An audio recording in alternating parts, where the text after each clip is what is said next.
दोस्तों, अगर आप फ्यूचर प्रूफिंग को ध्यान में रख के एक कंप्यूटर बिल्ड करते हो या फिर एक लैपटॉप को परचेज करते हो तो शायद आप बहुत बड़ी गलती कर रहे हो। मैं ऐसा क्यों कह रहा हूँ, आइए देखते हैं। सबसे पहली बात तो यही है दोस्तों कि अगर आप अपने पीसी में मूवीज़ वगैरह देखते हो, गाने वगैरह सुनते हो या फिर छोटे मोटे जो गेम्स हैं उनको प्ले करते हो, वेब ब्राउजिंग करते हो, छोटे मोटे लेवल पे फ़ोटो एडिट करते हो, डॉक्यूमेंट्स वगैरह टाइप करते हो, तो आपको फ्यूचर प्रूफिंग के ऊपर बिल्कुल भी ध्यान नहीं देनी चाहिए, क्योंकि इससे पैसे की बर्बादी होगी। आपके पर्पस के लिए फ्यूचर प्रूफिंग उतना इम्पॉर्टेंट नहीं है। दोस्तों, अगर आपको किसी भी मशीन को फ्यूचर प्रूफ करनी है तो आपको उस मशीन के लिए उस समय की बेस्ट पार्ट्स को खरीदनी होती हैं, जो कि ऑब्वियसली बहुत ही ज़्यादा एक्सपेंसिव होता है। अगर मैं लैपटॉप्स की बात करूं तो अगर आप बहुत ही अच्छे स्पेसिफिकेशन के साथ कोई एक लैपटॉप परचेस करना चाहते हो तो बहुत ही एक्सपेंसिव होगा, और मे भी वो चीज़ें उतना भी फ्यूचर प्रूफ ना हो जैसा आप सोच रहे हो। 5 से 7 साल या फिर 10 साल, इतना भी शायद ना हो। जिस लेवल पे टेक्नोलॉजी में इम्प्रूवमेंट देखने को मिल रही है, उस हिसाब से आज की डेट में फ्यूचर प्रूफ मशीन बनाना ऑलमोस्ट इम्पॉसिबल है, और लैपटॉप्स के लिए भी बात बिल्कुल सेम ही आ जाती है। आज से कुछ सालों पहले USB 3.1 लेटेस्ट था, उसके बाद आया USB 3.2, अब USB 4.0 बहुत ही जल्दी आने वाली हैं डिवाइसेस के ऊपर। सिमिलरली अगर हम रैम्स की बात करें तो कुछ दिनों पहले DDR4 जो है बिल्कुल लेटेस्ट था। आज अगर हम देखें तो DDR5 लेटेस्ट हो चुकी है। अभी तक DDR5 में उतना इम्प्रूवमेंट तो नहीं हुआ है, पर आने वाले 1-2 साल के अंदर DDR5 बहुत ही ज़्यादा पावरफुल हो जाएगा। DDR4 को वो काफ़ी पीछे छोड़ देगा। इसी के साथ दोस्तों, अगर आपको अपने कंप्यूटर को फ्यूचर प्रूफ करनी है तो एक और दिक्कत आ सकती है। मान लीजिए आप इस साल मतलब 2022 में एक पीसी बिल्ड करते हो, उसमें आप ग्राफिक्स कार्ड में चूज करते हो RTX 3090 को, जो कि आज की डेट के हिसाब से ऑलमोस्ट लेटेस्ट है। अब RTX 3090 एक बहुत ही एक्सपेंसिव कार्ड है, ऑलमोस्ट 2 लाख का कार्ड है, और आप अपने कंप्यूटर में जनरली 1080p या फिर 1440p में गेमिंग करते हो।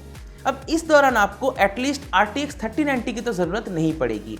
अब RTX 3090 के साथ या फिर कोई भी एक्सपेंसिव ग्राफिक्स कार्ड आप ले लो, उसके साथ आपको 3 से 5 साल की वारंटी मिलती है। अब अगर वो ग्राफिक्स कार्ड 3 साल के बाद, और अगर आपको 5 साल की वारंटी मिली है तो 5 साल के बाद वो ग्राफिक्स कार्ड ख़राब हो जाती है और आप मोस्टली 1080p या फिर 1440p में गेमिंग करते हो, तो आप सोच सकते हो कि किस लेवल पे आपके पैसे की बर्बादी हुई है। यहाँ पे आपको इतना एक्सपेंसिव कार्ड खरीदने की ज़रूरत ही नहीं थी। और आने वाले 5 सालों में मुझे नहीं लगता ऐसा कोई गेम आएगा जिसको 1080p में चलने के लिए RTX 3090 की ज़रूरत पड़ेगी।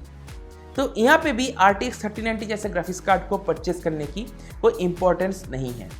तो जैसे दोस्तों हर चीज़ की वारंटी लिमिटेड होती है, तो फालतू में ज़्यादा पैसा एक पर्टिकुलर प्रोडक्ट पे इन्वेस्ट करना मुझे नहीं लगता लॉजिकल है, और स्पेशली जब उस पर्टिकुलर प्रोडक्ट की ज़रूरत कुछ साल बाद पड़ने वाली है।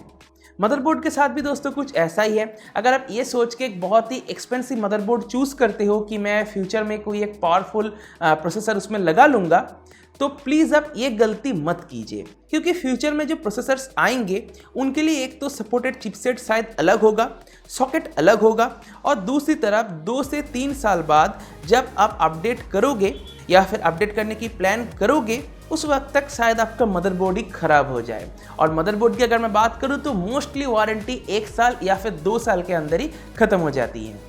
कुछ चीज़ें हैं दोस्तों जिसमें आप थोड़ा सा ज़्यादा पैसा इन्वेस्ट कर सकते हो, जो फ्यूचर में लॉन्ग लास्टिंग होगी और बहुत ज़्यादा अपग्रेड भी नहीं होगा, बहुत ज़्यादा चेंज भी नहीं होता है। ऐसी चीज़ों में है आपका कैबिनेट, उसी के साथ रैम और पावर सप्लाई। इनमें आप इन्वेस्ट कर सकते हो, जो मेरे हिसाब से सही है। अगर मैं पावर सप्लाई की बात करूं तो उसमें आपको 5 से 10 साल की वारंटी मिल जाती है। रैम में बहुत सारे केसेस में आपको लाइफ टाइम वारंटी मिलती है, या फिर 5 साल की वारंटी मिली जाती है, या फिर कुछ केसेस में 2 से 3 साल की वारंटी भी मिलती है। पर रैम ज़्यादातर ख़राब नहीं होते हैं। और अगर हम कैबिनेट की बात करें तो कैबिनेट में तो ख़राब होने लायक कुछ है ही नहीं, तो उसमें अगर आप थोड़ा सा ज़्यादा पैसा इन्वेस्ट करते हो तो मेरे हिसाब से कोई यहाँ पर बुराई नहीं है। मैं यहाँ पे थोड़ा सा पावर सप्लाई के बारे में बात करना चाहूँगा। अगर आप ज़रूरत से ज़्यादा पावर सप्लाई परचेस करते हो, फॉर एग्जांपल आपके मशीन के लिए चाहिए 450 वाट और आपने परचेस कर लिया 850 वाट या फिर 750 वाट, तो ये ऑब्वियसली महंगा तो पड़ेगा, पर आपके फ्यूचर के लिए, आपके मशीन के फ्यूचर के लिए वो बेहतर होगा, क्योंकि फ्यूचर में जब आप उस मशीन में कोई भी अपग्रेड करोगे तो आपको पावर सप्लाई को दोबारा से अपग्रेड करने की ज़रूरत नहीं पड़ेगी। जैसे कि दोस्तों मैंने आपको बताया, पावर सप्लाईज काफ़ी लंबे चलते हैं, स्पेशली जो ब्रांडेड पावर सप्लाई होती है। आप चाहे कोई भी मैन्युफैक्चरर की ले लो, कोई फ़र्क नहीं पड़ता, पर एक कंपनी की होनी चाहिए, जैसे कि कॉर्सियर, गीगाबाइट, एनटेक, कोई भी कंपनी का आप ले लो, मोस्टली उनकी लाइफ काफ़ी अच्छी होती है।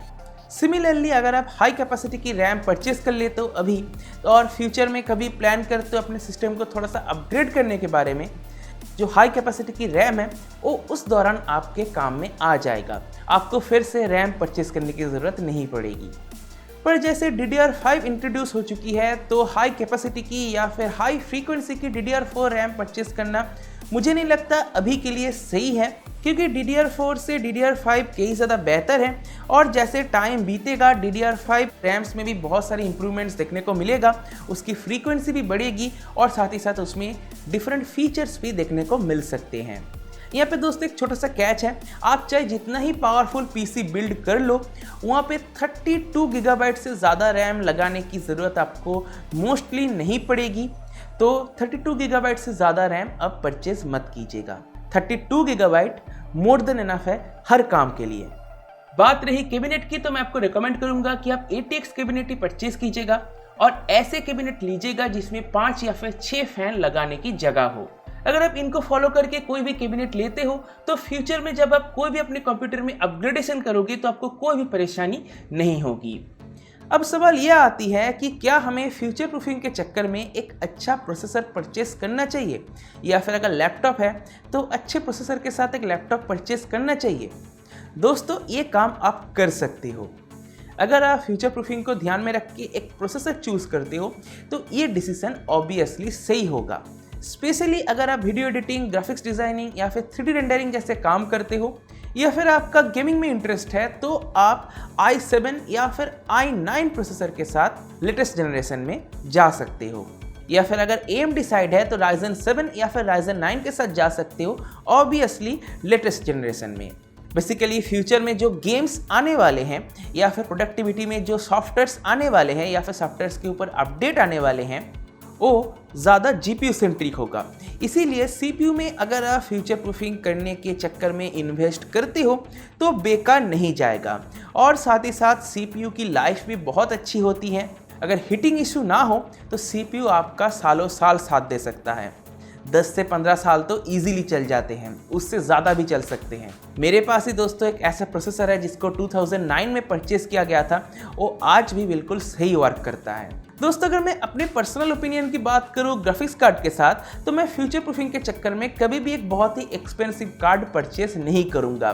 जैसे कि दोस्तों मेरे पास अभी 1080p का मॉनिटर है, तो मैं एक ऐसा ग्राफिक्स कार्ड परचेस करूंगा जो अभी के लिए सारे गेम्स को अल्ट्रा सेटिंग्स में चला पाए, 1080p अल्ट्रा सेटिंग्स में चला पाए, और आने वाले सालों में जो गेम्स आएंगे उनको हाई या फिर मीडियम सेटिंग्स में चला पाए, और इसके लिए मुझे बहुत ज़्यादा कुछ पैसा भी पे करने की ज़रूरत नहीं पड़ेगी।